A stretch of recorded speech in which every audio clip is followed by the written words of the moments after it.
kolmkõlade pöörded ja kuidas neid harjutada siis veel ühel viisil. Ja harjutus on lihtne, on vaja lihtsalt mängida mingisugune kolmkõla, tuur või moll ja mängida siis põhikujus pluss mõlemas pöördes. Põhikuju, esimene pööre, teine pööre, põhikujusse ja tagasi. See oli C-tuur. Nüüd näiteks F-tuur.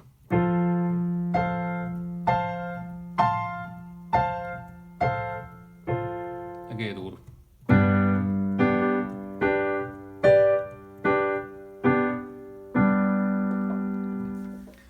Ja mida jälgida, et sõrmed võiksid olla siis sellised pöial all, väike sõrm üleval ja keskel on siis kas keskmine sõrm või nimetissõrm.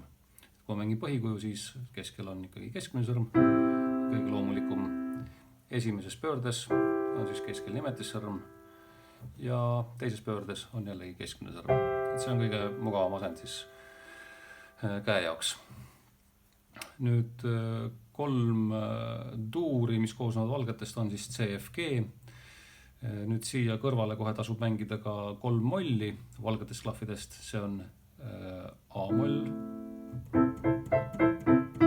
D-moll ja E-moll.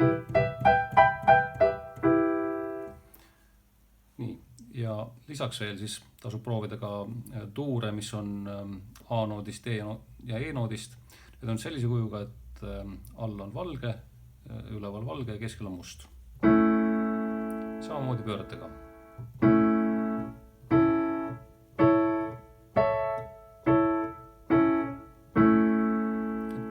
Nüüd, mida jälgida, on see, et kui nüüd need akordi pöörded tulevad, siis tuleb kätt võib-olla panna sinna rohkem mustade klahvide vahele. Et mitte niimoodi, et see pöial on siin musta klahvi sera peal. Seda on väga ebamugav mängida. Et sõrmed lihtsalt siia vahele.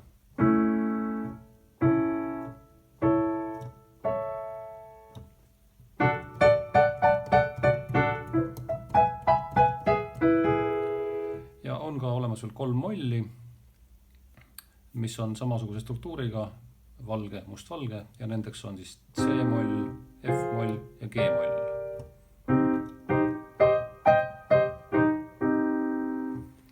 Ehk siis tuurid C, F, G on kõik valged ja tuurid, mollid A, E, D, E on samuti kõik valgetest klahvidest.